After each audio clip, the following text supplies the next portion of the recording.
Mid-year edition of an analysis of the Trump administration and what's been going on through the course of 2025, live from Cool Springs at Kings Bowl. Hello, everybody. How's everybody doing? Yeah. The rain has not dissuaded the audience from coming out. We appreciate everybody stopping by. Dan's in the midst of his pizza that he's waited just a year for. He says it's the best pizza he's ever had. Totally worth it. Best pizza you've ever had. Totally worth it. You guys got to come down and have the pizza. Going. I'm going all in. Somebody got margarita pizza. What? Karen's got margarita pizza. Oh, well, we need some of that in our lives. Mm-hmm. That's great. In the meantime, we're breaking down the news of the day and breaking down the year that has been 2025, specifically to politics and specifically to the Trump administration and what he's managed to do. Kind of a year in review here in Cool Springs on Super Talk 99.7 WTN. And I'm joined by not only Dan Mandis, but Chad Benson's at the table. Hello, Chad. Hello there, my friend. And then there's Chris Hand. Hello, Chris. What's up, guys? How's everybody doing? And we thank all of y'all for joining us as well in person or on air, whether it's YouTube TV, YouTube, Facebook, Twitter, Twitch, or on the radio. We appreciate each and every one of you. Come on out and see us. I'll be here after 7 o'clock. I know that. Oh, I'm going to be rocking. We're staying absolutely. late night. 7:01. I'm out. You're all dressed up, man. Me and Murphy are going to shut this thing down. You were all dressed up. Yeah, what time did you get here? Because I know you have a little anxiety for these I things. got here right around 5. Okay. Right around 5. I saw him in his car, 1:30. So just so we're clear, Matt was first, then I came in. He called me beautiful, then Chris Hand came in. Who was the first host after Matt on the air, though? It was Chris Hand. That's because you were looking for your pizza. You were dilly-dallying. That's true. That's exactly He right. said, I'm going straight to the kitchen. I went back to the kitchen. He's either looking for his pizza, a booger, or his underpants. One of the three. Oh, you lost your underpants, too? Oh, can we just not? Oh, you missed that. Oh, did you miss the underpants I missed the conversation? underpants No, we're not. They were Hey, lucky. everybody, who wants to hear the underpants No. conversation? Underpants. No, I want to hear it. We're not- we're seriously not doing that again. I'll tell you off the air. I can't wait. Go listen to the podcast. My buddy had his underpants Miss a moment, stolen. miss a lot of the Matt Murphy Show on Super Talk 99.7. On a train, on one of the... Wait. My buddy had his pants Let's stolen on a train. not bury the lead. You said your buddy had his underpants stolen on a train? That's what the homeless guy told him. Hey, you stole my underpants. You just dodged a bullet. You don't have to tell your story anymore. You get to tell your story. What? So it was Phoenix. They got the new trains because you know how Phoenix. Freddie That loves the checks out. train, right? Let me tell you what's coming. It was like the first day we send our guy down there. He calls us up because he's doing a live broadcast, and we're like, "Hey, what's going on, Joe? How's it going?" He goes, "Homeless guy just walked up to me and asked me if he could have his underpants back that I'm wearing, then wanted to fight me for them." Public transportation. Nice. That cost $20 billion. So my underpants or lack of underpants story goes this way. I'm in Gulf Shores, Alabama, at Lambert's, home of the throwed rolls. I don't know if you know anything about Lambert's, home of the throwed rolls, but it's a place of business that they used to, if you asked for a roll, they would throw you a roll. They don't really do it anymore because somebody got hit in the head with a roll and sued them or whatever, but whatever.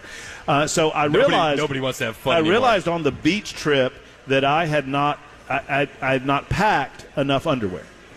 I was down one set of underwear. So I wore to Lambert's. I wore my swimming trunks. As you do. To Lambert's, as you would. Sans With the underwear. mesh? Got with the mesh? With the That's mesh. fine. With the mesh. Well, what I didn't know until we got there was that my swimming trunks had a huge rip in the back of them. You didn't feel a breeze? Well, that was the major question asked in the aftermath of the story was, did you not feel, because we're waiting on a table at Lambert's. I'm sitting outside, and what is that? What? I have no idea what's going on What have you given me? Is this like an alcoholic thing? That is an alcoholic beverage. Is this like an alcoholic thing? So- Nope, that's medicine. No, that's water, Thank you. Dan. Just drink Thank it. you. It's just in a little cup. Anyway, long story short, I'm leaning over a railing. We're waiting on a table. We got it's back in the day where you still had the little buzzers, and you're waiting on the buzzer to go off. Yep. And one of our friends, Mary, leans over to Erica, unbeknownst to me, and says, "I think your husband has a problem." Because she has seen it. And Erica's like, "What?" And she goes, "Just walk around and check it out." And Erica does, and then immediately stands right behind me. Oh, no. And we've got to walk in tandem back to the car. We'll have to go back to the hotel room and get some drawers on. You didn't just own it? I wanted to, but you know how the wives are. They don't let you just own it when your butt's hanging in the wind. Well, some wives. I don't know. All right, so we covered Iran. Wait a minute. We're just going to transition. Chris, do you not have an you have an underwear underpants story? I don't have an underpants story. I don't. You ever go commando? I have. Well, then there's a good story. It's the younger generation. They're I went just commando in way college. too responsible with their underwear. Gen X, not so much. This is why we drank out of hoses, rode our bikes everywhere, weren't afraid of anything, didn't wear underpants. That's exactly right. All right, we should probably go on. Let's move on to some. What are you having over there? I don't know what this is, but it's really good. But What does it smell like? it's a rum thing, I think. It's a rum thing. Okay, don't know. sure. I mean, you're looking good over. You got the pizza, you got the rum. Wait you a got, minute. Am I allowed to drink on a? oh, sure. Yeah, it's YouTube. Yeah, whatever. Anything goes. No, that's fine. And this is his remote. Yeah, and you're not the host. I'm the host. Yeah. You're not driving. I mean, You'll you're get not the strike. That's exactly what Chad said. I mean, you're driving your car, but you're not driving the show. Yeah, so with driving your car, drink away. Thank you, whoever sent this to me. By the way, It's thank very, you. no, loyal Thank you. listeners over there sending Dan Yes. drinks because we know how Dan gets. Yeah, you know what? The drunker I get, the worse my comedy gets. Wait, it could get worse? Illegal immigration. Let's do talk you- about that. Wait a minute. The other joke is you drink in the mornings on the morning show? Because it's pretty bad then, too. So, I mean, are we in agreement that so you reminded us, Chris, a minute ago during the break that we are less than a year from the Biden-Trump debate. Yep, that was June 27th, 2024. That was less than a year ago. It my is friend. absolutely insane how I much has remember that. transpired since then. I mean, consider just the fire hose of things that have happened during that year. Yeah, I mean, it's the crazy. insanity that has happened. So, I mean, suffice it to say that Trump's gotten a lot of things done Yep. in that year. I would suggest that the easiest and the most complete thing that he has gotten done, border security. Yep. Demonstrating that everything that the Democrats told us, and they knew this, right? Everything that the Democrats told us during the 2024 campaign was a complete lie. Joe Biden said, if I only had more money, Yep. if the Republicans in Congress would only give me more resources, We we'd need do a something about it. bipartisan bill with Right. Senator Lankford. That's what we need. Well, magically, you get a little enforcement on the southern border. You don't really need more money. You just use the money that you're getting, and we're seeing success on the southern border. If And you it is- enforce the law, it is amazing what happens when the law is enforced. And I believe the last number for this month was 0 border crossers illegally. Zero. Was it literally zero? Zero. Well, because much like the aspect of self-deportation, or I think the same can be said for those that are attempting to come over, right? They get the message from back home. Yep. And if they are told from back home, hey, you just get there and say asylum in your country's language, in your language of origin, you'll be fine. Well, now they're being told there's no point in going. Don't take the trek because you're not going to be able to get And across. speaking of the self-deportations, I know you probably saw the New York Post article where they said that we are now close to 1 million self-deportations since Trump started that initiative. So you have two operations going on side by side where you have the self-deportation and then the immigration enforcement, and he's doing a bang-up job, man. What's amazing is the left said, "Oh, that'll never work." Clearly, it's working. Yeah. And the headlines that I saw, there was some headlines that said stunning, deep self-deportation numbers. So Shocking. yeah. What could have caused this? $1,000. I'm interested in your comment on Donald Trump saying, hey, we're going to back off on farms. We're going to back off on certain aspects of our enforcement of illegal immigration. And now they've kind of reversed course on that a little bit because I think there was a pretty robust pushback on the part of the political right that said, wait a minute, hold on. We signed up for all of it, and we're ready for all of it. My take on it was and is that's all well and good, and I'm here for the law to be followed, but recognize that over the course of a lot of decades, we've gotten ourselves in a situation where you might have some prices go up on some food. Yep. You might have some prices go up on some services, construction cost or whatever. But I think the majority of the American people are okay with that. If Within reason. Both of our significant others were like, oh, there's the No Kings Yes. rally over the weekend, and you're at Kings Bowl.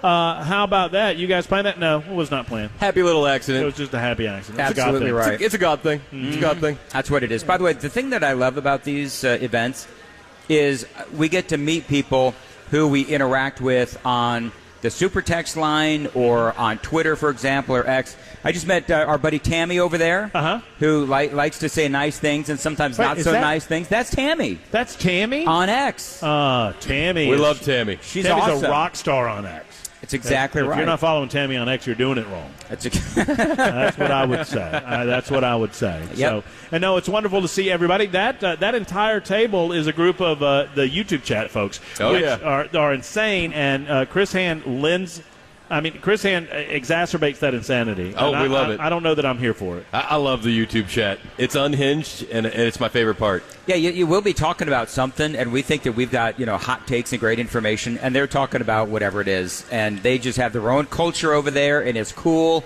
as long as they're tuning in and they're having fun. Hey, conservative veteran over there at the table just told me, she said, occasionally I try to say, hey, guys, they're still doing a radio show over here. They're doing a TV show over here. And the YouTube chat people want none of it. No. They're like, no, we're doing our own thing. Yeah, what's funny is I'll pop in the morning and I'll say hello, and nobody responds. Oh, they It's always like, hey, guys, I'm the host. Respond. Say hello. Do you pop in? I pop in. Do they say hey to you? I hit him with a pop in. They always say hey to I always me. get the love back. Matt Murphy's here. Chris, we love you. Maybe they're not up yet. I don't know. Sometimes, they're in there, and I'll have to type in all caps. I don't know what you're doing in the morning, but let me tell you something. You popped in one afternoon on the YouTube chat, and everybody was all in. They loved the fact that Mandis was, just swimming through the YouTube chat along with the plebes. It was a lot of fun, actually. Yeah? You got accused of, not accused, there was a suggestion that maybe some sangrias, or dangrias, as it were, in the hot might tub. have been involved. Dangrias in the hot tub. Love it. Yep. Dude, are dangrias more powerful in the hot tub? They are. Yeah? Yeah, it's amazing. You think it's the heat? Heat of the hot tub? Yeah, that's what it is. You go hot, cold, you go pool, hot tub, pool, hot tub. Man, I actually have done that. You morning show folks sure do live fancy. They do. Really? I tell Can you we talk what, at man. midnight when I'm waking up and, get downstairs into the cold, dreary basement to do show prep? Cold, dreary basement. Cold, dreary basement. Oh, we feel so sad for you. We were talking about immigration and the success that we've seen at the border.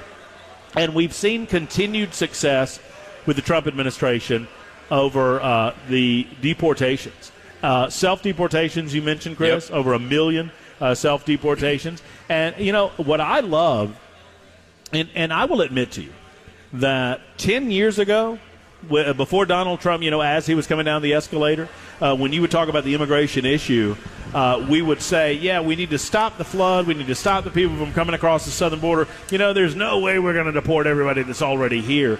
I feel like Donald Trump and his application of the law on this issue has really shifted the dynamic to what we truly can accomplish if we set our minds to it. We understand that there will be certain levels of consequence, but at the same time, I think people's mindset have shifted considerably on this issue. Well, I think a number of things. Number one, you're absolutely right. Trump's application of the law, build the wall, those 3 words became so powerful in that first campaign. But the other thing that he has managed to do, whether we're talking about immigration or anything else related to Donald Trump, is he has managed to expose the left. Yep. And the thing with the left and Joe Biden and the border and, clearly he was not fit for office. And I think all of that goes back to Trump derangement syndrome, where whether it's the media, whether it's the Democrats, they just can't help themselves and they end up doing, really dumb stuff. I mean, I would ask the question, Chad, do you think that they accomplished anything with these No Kings rallies over the weekend? No, they didn't accomplish anything. It was like, to what end? Why are you out there? Well, okay, that's great that you're protesting, and that's beautiful. That's the greatness of our country, and my kids and I were talking about this weekend. But you accomplished, what was your accomplishment? You don't like this guy, okay? Well, you didn't come out with any policies. Your only policies, all I ever hear is this guy's bad. Yeah. Well, eventually this guy's going to go away and you're going to have somebody else. And it can't just always be this guy. You're not changing anything. Right. And as much as his numbers are falling, go look at Congress, and that includes even Republicans. Yep. It's so far in the turlet. Yeah. They're having serious troubles, and they're not being against him is not being for something. Exactly. It all goes back to TDS, like you said. I mean, remember, just a couple months ago, we had Democrats actively cheering on the economy crashing, which would hurt their voters, too. just to prove a point that Orange Man's bad. It all goes back to TDS. And what was the No Kings rally about? I mean, well, one, congratulations, great success. We currently don't have a king. And so I guess maybe that's an accomplishment for the No Kings. We already had one of those rallies a long time ago. My favorite, I was about to say, I think it's kind of a continuation of what started in 1776. The best No Kings rally happened in Toronto, Canada, because they actually do answer to a king. Oh, that is so funny. Right. And Donald Trump's troll of the No Kings rally was masterful. He's really, really good at it. It was like, I'd like to congratulate everyone. I thought there was going to be a king, but you stopped it. You still got your president. Me. Thank you. Congratulations.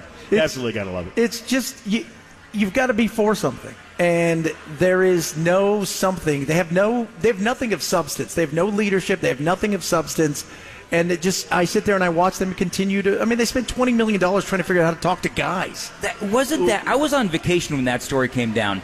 I could not believe it. I thought it was the B. And $20 million and was it million? $20 million. $20 million. And they got Tim Walz.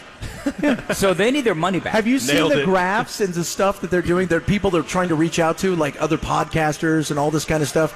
And you're, again, $20 million. But the Democrats can't survive on a podcast because they can't do long form, because you need authenticity to do long form, and you need to have deep thought to do long form, and all that they have is talking points that are handed down from above them, so they can't last in those formats. I would actually like to see the program or whatever they did in How to Talk to Guys. Like, I'm genuinely curious as to what that program was. I want to see whose uncle or cousin got paid $20 million to do a sham thing. Yeah, that's and how exactly can we get involved with that? They're like, what's the thing is, guys don't talk, right? Like, I go and I play golf with a guy buddy of mine. I mean, Chad Benson and I went and played golf together with Kirby, and with Kirby. And I get home, and my wife says, "What'd you guys talk about?" Golf. Yeah. Like, what? I mean, what do you mean, how to talk to guys? Well, and it's like, how about just stop talking to guys in general? Because all you tell them is that working out is a sign of white supremacy, red meat is a sign of white supremacy. Evil patriarchy. You're going to the baseball game, it's Pride Night. You're going to the football game, hey, in the end of the end zone, it's going to say toxic masculinity. Right. Toxic masculinity. Tell me how awful we are again. All right, we'll be called awful if we don't get to Ken Weaver and his news. It's 6:21 on Super Talk 99.7 WTN. The gang is all here. Do not let the rain keep you away. Still time to get out here and say hello to us. Dan Mandis promises that he's going to finish his pizza before he leaves tonight. He waited a year for it. I mean, yeah, that pizza's been sitting in the freezer for some time now. I don't know if you're up or not. I don't know. Man, oh man, let's talk about Dan. 1 2 1 2. There we go. I'm back. 1 2 1 2. Back, baby. Check it 1 2. Anyway, so yeah, the pizza's great. By the way, it stopped raining, so you people not here, you have no excuse. That's exactly right. Tell them, Dan. You get on them, Dan. Those are for you. Thank you very much. Yeah, those are for you. They were brought earlier for me, and I said, well, I'm going to pass them along to Chad because I got the surgery on Monday, and I'll be out of golf for the next 6 months or so. That's right. Those are for folks listening on the radio, they're golf balls. Thank you, Dan. I apologize. Keep directing us from a programming standpoint. I'm just trying to tell you, man. I appreciate you. Mm-hmm. All right, so back on track. So we discussed immigration. We've talked about border. We've talked about deportation. Iran. And we've talked about Iran. Look, if I'm going to grade Donald Trump poorly on anything, frankly, it's an ability, and I know that he's limited in this ability, but it's the ability to impress upon Congress the necessity to pass and, as we say, codify some of the executive orders that he's initiated and make them a part of the law. What in the hell is the Congress doing? And I want when my man went up to Congress a couple of weeks ago, I feel like he got some things done. He pushed the ball forward. I want to see more of that now. Yeah, and what happened to the Doge rescission cuts? Wasn't there a $9 billion rescission package that was going to be voted on, and then that just kind of went away? I think whatever we give Donald Trump, Congress gets an F. Yeah, they always get an F. Would you give him an F, Chad? They want no part of it. Anything that he does through executive order can be undone, as we've seen. And they can sit there and cheer it on, but they continue to want him to govern. They want him to govern through fiat by doing stuff so they don't have to make any decision that may haunt them in the midterms. Yep, that's exactly right. And so I'd like to see a little bit more of that. Any other thing that we can point to and say, I would have liked to have seen a little more of this in the first 6 months. It's only been 6 months of 4 years, 149 days of 1460.5 to be specific. I have some reservations. Is where, originally Trump was going to, deport just the criminal, illegal aliens, the worst first. Then he was deporting other than. Then he said we're going to give the farmers and the hospitality a break. Then he goes back on that. So if there's anything that I think he needs to work on, it's consistency. Clear path. See, I found that kind of encouraging when he went back on that, because I think that he actually, it proved once again that he is listening to his base, he is listening to the voters, he's listening to the conversation online, and he's very tuned in to what we're saying. So I was actually encouraged by that. I can see where you're coming from on the flip-flop, but at least it's just another example of if we're loud enough, Trump will listen. Yeah, I mean, he understands that his mandate is from the American people, not from Congress, not from Washington, D.C., but from the people of the United States of America. But he needs Congress, because otherwise his last 2 years will be hell if there's a midterm flip-flop. Well, and, I don't know that – I mean, it's part of the reason where I'm frustrated that he's not impressed upon Congress the desire to get more done this year, because next year – at some point next year, we're just dealing with midterm elections. But outside of Orange Man Bad, what do the Democrats have to campaign on currently, and what can they really point to win some seats? I don't think that they could point to the economy. I don't think that they could point to many things. Well, we talked about the failures of the No Kings rally and, what are you rallying for? What are you for? You're rallying against somebody. Right. You're not rallying for something. I believe, and this is just my gut, I believe that they wanted unrest. I think that the organizers of these political rallies wanted them to devolve into civil unrest in the major metropolitan areas, because that's something they could campaign on. Oh, my goodness. Under the leadership of Donald Trump, cities are burning to the ground. That's not leadership. We need something better. We need a better track, a better course. And they didn't get it. They couldn't even get that. Wasn't there a mayor that was just arrested today? Yes. And mayor candidate. Mayoral candidate. In New York City. Comptroller. Yeah. So is this the comptroller? I mean, that's what he is. I haven't looked up. I had it. I looked it up on the Google machine. What does a comptroller do? Numbers. You know what a comptroller? Yeah, numbers. Yeah, he's a numbers guy. That's right. Just crunch numbers, accounting. But here's the crazy thing, is that this is actually part of this comptroller. This is part of his campaign now. They all want to get arrested, like Alex Padilla. Oh, that guy. Did you see him on the floor today? No. He broke down in tears. It was a method acting like you could not believe. Are you kidding me? Oh, that's going to be great audio. Then they threw me to the ground. It was Daniel Day-Lewis. It was spectacular. Oh yeah, that'll get them in. Put that clip up on the YouTubes. That'll get them in. Well, and it's so obvious what they're trying to do. I mean, for lack of doing anything legislatively or getting anything done or trying to move any ideas forward, they want to get arrested, and it raises their brand. That's all they care about. And I think we're all in agreement. What do they stand for, right? What does the political left stand for? We know what they're against. Yep. What do they stand for? Nobody can tell you. Right? And so it's why I've been begging Democrats to come on my radio show to tell me, okay, you are against the deportation of illegal aliens. So tell me, do you believe that we should have borders? And if you believe that we should have borders, should there be rules as to who comes into the country? Right. And if there should be rules, then what do you do with the people that break them? And they don't really have any answers for questions like this. They stand for men in women's bathrooms. They stand for men playing on women's sports teams. There is zero. I look over there. Only person that I see is Rahm Emanuel, who's even worth as far as saying anything. We care about bathrooms. We don't care about the schoolroom. We care about these insane things that don't get us anywhere, and yet they push back against them big time. I'm sorry, Chad. As you were making an incredible point, Joan Jones just walked up and started munching on Dan Mendes' pizza. And the good news is she's not invading his personal space. Oh, not at all. Not at all. Dan, look how comfortable Dan looks right now. So comfy. Mm-hmm. How does she smell, Dan?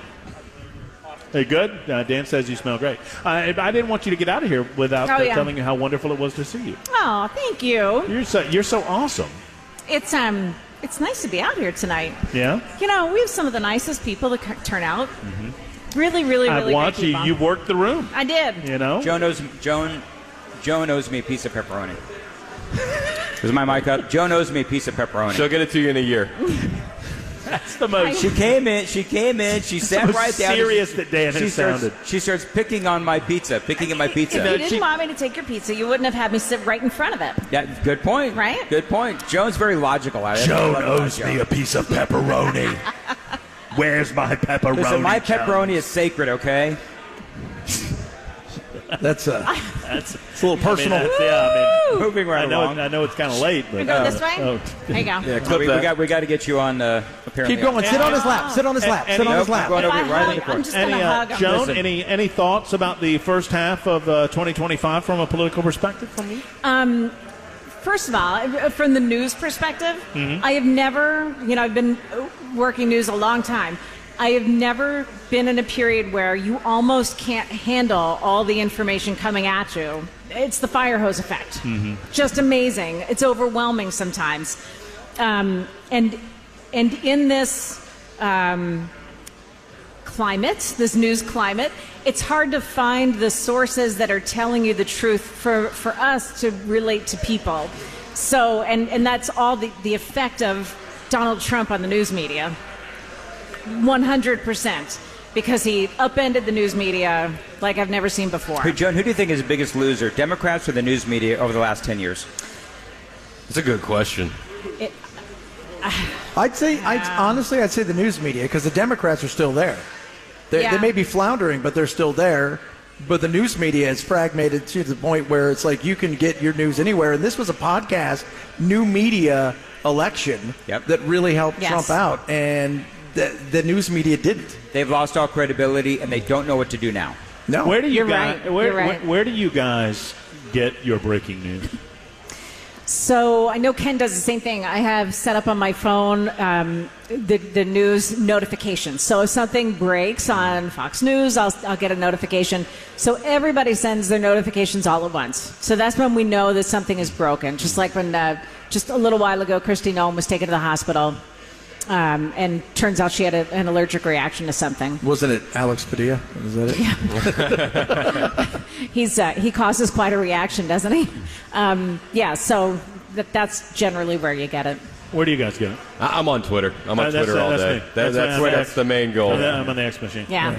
I mean, I feel like the X machine brings me because all of the sources that hate it so much, they still serve that master. Yes. And all of them are there. And it seems to me to come to me more quickly and more concisely. I was talking to Ken Weaver the other day. He said he's starting to get a lot more of his news clips off of Twitter because it's faster than the news services are. And they cut it up for you. Yeah. Which is always a nice thing. It is a nice thing. For host, it's a wonderful cheat that if I need a soundbite, and I just go and I type in something in the Google, rather in the Twitter bar, and boom. That's the other thing to there. point out. It's become such a powerful search engine, too, It is. because everything is forever. So you can go back years and years and find certain pieces of audio just by typing in some Dan keywords. introduced me to Grok, and now I'm addicted. Yeah. Like, completely addicted. You can ask it anything and get a halfway decent answer. Grok's a buddy of yours? Sure is. And you know what's good about that, too? Ken and I were talking about it. He'll go to My only ChatGPT, Grok, and a few others, and it'll give you all the sources. Yes. Then you have to piece it together. Yes. It's like, well, you left out this, and you left out this, and now we got to put the whole thing together. How much do you guys use Instagram? I use it. Yeah. I don't use it as a news source. As a source, It's no. more of a source of entertainment. Yeah. No, my Because I gave away the TikTok. Death scrolling. my Instagram algorithm is more birds aren't real and less news. Love it. See what the first thing that pulls up on the Instagram. By the way, as we speak, there you go. Friends in Low Places, some sort of Nashville thing. Yeah, that's on Instagram. By the way, as we speak, a little bit of breaking news: the city of Nashville, as expected, Davidson County, voting on property tax increase tonight. Tonight. Apparently, it's on the agenda. I have a bird in the room that tells me that they are planning on voting on Mayor Freddie O'Connell's budget proposal, which would institute a 27% tax increase for Davidson County. He's pretty popular, and I think that this will only help that skyrocket. Sure. Yeah. People like that guy. A squirrel in human form. You know what Freddie the funny? O'Connell. The one thing is, though, Chris, you say that, and I know that you're kidding. The Democrats love him. They do. They do. That's the weird thing. Yeah. The Democrats love him. They literally don't care about the property taxes. Believe it or not, I think what happened with ICE, what happened with the THP, hurt him with Democrats in Davidson County. They didn't think he was strong enough. They didn't think he was strong enough against him. Oh. They wanted Freddie O'Connell to Alex Padilla the thing. They wanted Freddie O'Connell to get arrested. To get arrested. They That's wanted exactly him to what get I was going arrested, to say. and I think it actually hurts them. And and I was of the position because they're going to have to shrink the council from 40 to 20 based on the Tennessee General Assembly saying that you have to cap your city councils at 20. By the way, for those that don't know, Davidson County has the third largest city council in the United States of America. Whoa. That's insane. There's number one is New York, number two is Chicago, and number three is Nashville, Tennessee. And Makes no Davidson County. sense. Makes zero sense. Everybody gets their own council. It's a 1-to-1 ratio. Somehow they make that work. But so I was in favor of it because I'm like, well, this will soften the edges. Yes. And I'm not so sure anymore. I think Davidson County might be at a breaking point where instead of having 40 with some soft moderates, squishy moderates, and a few conservatives, you're just going to have more extremes. Yeah. I mean, with this kind of Probably leadership in Nashville, how long before it's Memphis? I think it has the benefit of tourism, and Memphis did too. But I've noticed, and I don't go down very often, but I noticed I got here in 21, and from 21 till today, the hard edge on Lower Broadway, it is not neon country music Nope. Disneyland anymore. I don't want to bring my kids. No, because if you go down, and it's not just a Friday or Saturday night. If you go down tonight, starting from the top of the hill, you're going down, you'll smell dope all the way down to the Yeah. river. Yep. And a lot of families don't want to deal with that. Yeah. On Fridays, when I leave on Fridays, and I leave the studios 10:30, the pedal taverns are already out. People are already completely drunk. Woo girls. Yeah, the woo girls. Woo. By 10:30 in the morning. And, It's crazy. yeah. The woo dans. Woo! What? Are you getting a little flashy flash? Yeah, woof. You getting a what little they- something? No, that's what they do. Do they? They don't I've- do that to me. I- didn't do it to me either. Well, you're not Dan. You don't flash them. Yeah, Hey, that's how's it exactly going? right. I don't question it. All right. I just do whatever. You just give them a nod and Just keep roll walking. with the flow. It falls in his lap. You guys. when they give you the flash, you give them the old double guns, Dan? Sure, just one of those. Give them the old, A little Shooter McGavin, you know. Yeah, that's exactly right. Moving on. Speaking of moving on, we got to do the Joan. Yes. Love you long time. Mwah. Mwah Thank to you. She's the best. We don't get to see enough of you and you. And I know. So it's nice to, and you know. probably a little too much of him, maybe. Oh, Whatever. That was a moment of Whatever. tenderness between Dan and Joan. You don't get that very often on Nashville's Morning News. I know. Jackson's telling me that we have to go to a timeout. It's 54 after the hour. We'll be back, wrap things up in just a moment on Super Talk 99.7 WTN.